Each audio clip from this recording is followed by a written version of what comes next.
सिर्फ मेरी ही नहीं सलामती, मेरी कौम की सलामती चाहिए, मेरी कौम की सलामती चाहिए। तो इस बात से जब नमाज की बरकत, मैं यहाँ पे बहुत बड़ी बातें हैं, लेकिन बात समझ में आई कि हुजूर की आमद किस तरह हो रही है। हुजूर रब की बारगाह में खड़े हैं, हुजूर फरमाते हैं, अब यार अल्लाह की बारगाह में अपनी उम्मत के लिए बख्शिश का जरिया ढूंढते हैं। अल्लाह फरमाता है, ऐ महबूब क्या लेकर आए हो? अल्लाह के रसूल फरमाते हैं, मैं उम्मती की खैर व बरकत की दुआ मांगने आया हूँ, उम्मती की सलामती लेने आया हूँ। अब अल्लाह फरमाता है, क्या चाहिए? जा, मैंने नमाजें दी। कितनी नमाजें? 50 वक्त, 50 वक्त की नमाज है। हुजूर ने फरमाया, अब वो कबूल कर लिया, हुजूर ने कबूल कर लिया 50 वक्त की नमाज। जब वापस आ रहे हैं छठे आसमान में, हजरत मूसा कलीमुल्लाह से मुलाकात हो, हजरत मूसा कलीमुल्लाह से मुलाकात हो गई।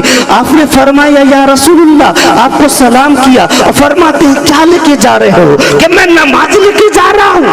बेस बढ़ा दो, थोड़ा बेस बढ़ा दो। नमाज लेके जा रहा हूँ। अच्छा, नमाज कितनी वक्त की नमाज लेके जा रहे हो? कहा 50 वक्त। तुम्हारी उम्मत ज़ईफ है, कमजोर है, नहीं कर सकती। 50 वक्त की नमाज पढ़ने वाला कोई नहीं होगा। अच्छा, कहे या रसूलल्लाह, आप इसे कम करवा लीजिए। बोला, अच्छा कम हो जाए, चाहिए? आप अल्लाह के महबूब हैं, आप अल्लाह के हबीब हैं, आप वापस जाते हैं, फिर लामकाम में आपकी हाजिरी होती है। आपने सब देखा। इस बात से पता चलता है कि रसूलुल्लाह ने अपने आप को खास पाया, रसूलुल्लाह ने अर्थ और फर्ज के जमीन के दौरान खुद को खास समझा। इससे पता चलता है रसूलुल्लाह के जरिए से पूरी कायनात नहीं, अर्थ आजम से जमीन तक सबकी बख्शिश का जरिया है, सबको नजात का जरिया रसूलुल्लाह।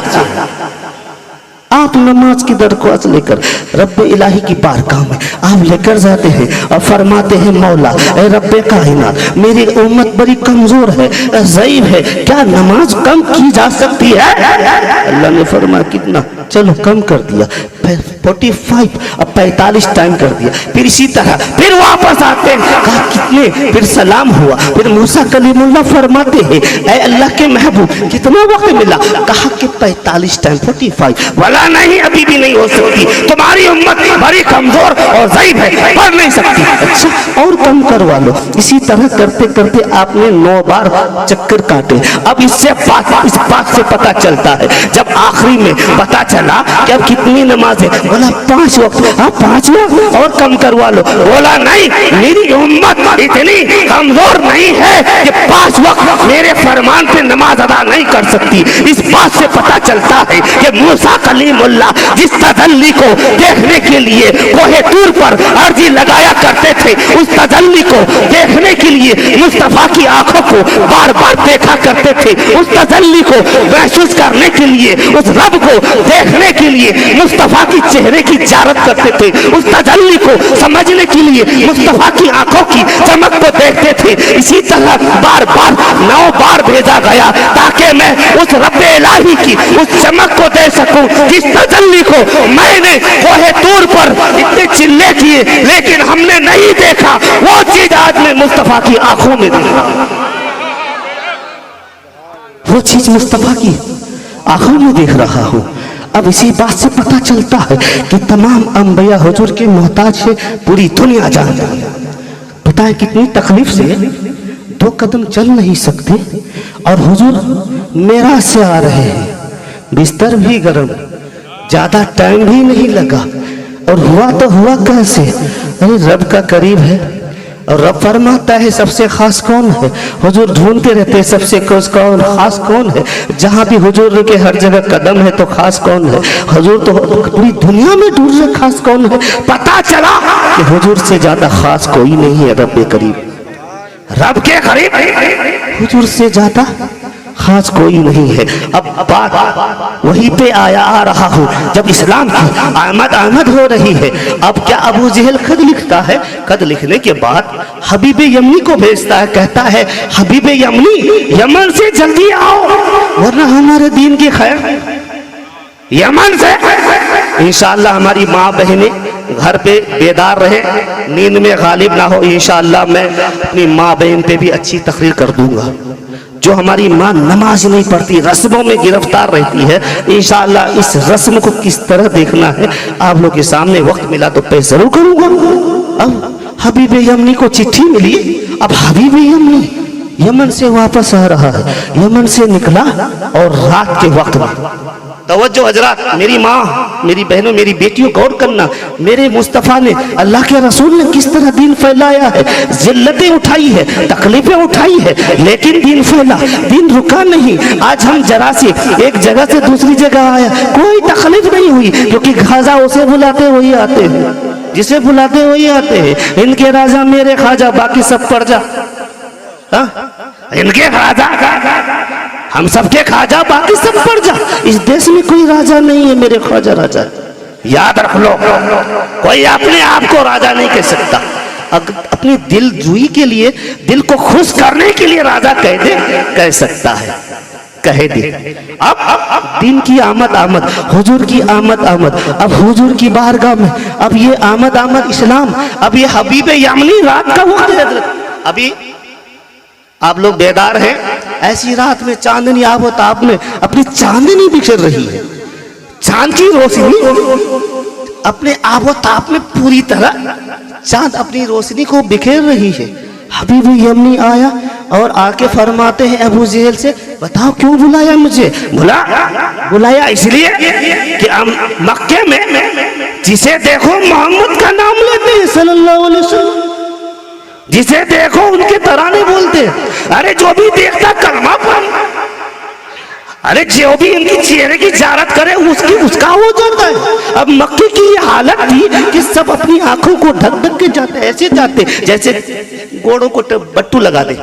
इस तरह की हालत थी कि कहीं रसूलुल्लाह पे नजर ना पड़ जाए, कहीं कलमा ना पड़ जाए, हुजूर पे निगाह ना पड़ जाए, कहीं कलमा ना पड़ना पड़े। अब देखें कि अब हबीब यमनी तो बात सुन रहा है, सारी बात सुन लिया और कहता है ठीक है अबू जहल, मैंने तेरी बात तो सुन ली है, जरा मैं मोहम्मद सल्लल्लाहु अलैहि वसल्लम को देख तो लूं, दिखते कैसे हैं, सुभान अल्लाह, सुन तो लूं कहते क्या हैं, देख तो लो कहते क्या हैं, सुन तो लो कहते क्या हैं और दिखते कैसे हैं। अब इतनी बात कहनी थी कि अबू जहल के लिए परेशानी का जवाल शुरू हो गया कि कई ये भी देख के कलमा ना पढ़ ले, मुबल्लिग ना हो जाए। अब दिल में ये मलाल खलबली में मचने लगी। अब कहा कि हुजूर को बुलाया जाए जिसे तुम मोहम्मद कहते हो सल्लल्लाहु अलैहि वसल्लम। कहा कि हाँ, खबर भेजी गई। अब रात का वक्त, चांदनी आबोताब में हुजूर तस्ऊरी हो रहे हैं, आमद आमद हो रही है। और जब दरबारे अबू जहल का दरबार है और हुजूर आके खड़े, अब पूछा ऐ हबीब यमनी बता क्यों बुलाया? क्योंकि कुछ देर से हुजूर खड़े रहे, किसी की लब कुसाई की जहमत, किसी ने कुछ कहा ही नहीं। हुजूर को देखना था, सब के सब खामोश हो गए, चुप हो गए, साइलेंट हो गए, मुंह में बंद, आवाज नहीं है। किस लिए बुलाया हबीब यमनी, किस लिए बुलाया? बता कि या रसूलुल्लाह, आप अल्लाह के रसूल हो तो आपका क्या है मुझे कुछ दिखाओ। आप अल्लाह के रसूल हो, क्या है आपका मौजूदा, कुछ निशानी बताओ। तो क्या देखना चाहते हो? अब इसने कहा कि हुजूर से फरमाते हैं ये हबीब यमनी कहता है आप अल्लाह के रसूल हो तो दिल की बात जान लो, इतना कहना था। उधर देखा, हुजूर समझ गए इसका इशारा किधर है, चांद की तरफ है। ऐ दुनिया वालों, जो लोग चांद के टुकड़े की निशानी को आज पूरी दुनिया साइंस ने भी चेक कर लिया, सबने मान लिया, सबने जान लिया कि हुजूर के ये इशारे का उनका मोजज़ा है। अब चांद की तरफ देखा और चांद की तरफ देखना था, उंगली का इशारा करना था कि चांद के दो टुकड़े हो गए। इतना देखा कि अबू जहल और हबीब यमनी सब गुम हो गए, चुप हो गए। ये कैसे हो गया कि चांद के दो टुकड़े हो गए? पूरी दुनिया में खलबली सी मच गई। अब ये अबू जहल उस वक्त भी यही कहता है मोहम्मद तेरा जादू तो चांद पे भी चल गया। माज़अल्लाह, ऐसे शैतान, माज़अल्लाह, अस्तग़फिरुल्लाह। अब ये कहना था। उसके बाद हबीब यमनी कहते हैं या रसूलुल्लाह, अब हबीब यमनी से कहते हैं अल्लाह के रसूल अब बताओ क्या। बोला, उधर देखने लगे, समझ गए इस चांद को जोड़ना भी तो है, चांद के 2 टुकड़े हो गए, अब इसे जोड़ना भी तो है। अब इशारा किया, फिर शहादत की उंगली का, फिर चांद यकसा हो गया। चांद में दाग तो आ गए लेकिन चांद जुड़ गया, चांद जुड़ना था। अब इतना देखने के बाद अब दूसरी बात क्या होती है, ऐ हबीब यमन बता अब क्या, अब दूसरी बात क्या है। कहा या रसूलुल्लाह, आप अल्लाह के रसूल हो तो बता दो दिल की बात क्या है। आप अल्लाह के रसूल हो, दिल की बात बता दो क्या है। कि दिल की बात, तू चाहता है तेरी बेटी जो घर में अपाहिज बैठी है, तेरी बेटी जो माजूर बैठी है, तू चाहता है मैं सफा बख्श दूं। हुजूर सफाअत का जरिया है, तू चाहता है उसे शिफा बख्श दिया जाए, तू चाहता है कि तेरी बेटी ठीक हो जाए, जा तेरी बेटी ठीक हो जाए। वाह वाह सुभान अल्लाह, नारे तकबीर, नारे रिसालत, उलमाए अहले सुन्नत, वाह वाह सुभान अल्लाह। इतना कहा, अब हबीब यमनी को आबो ताबो जलाल आ गया। इतना कहा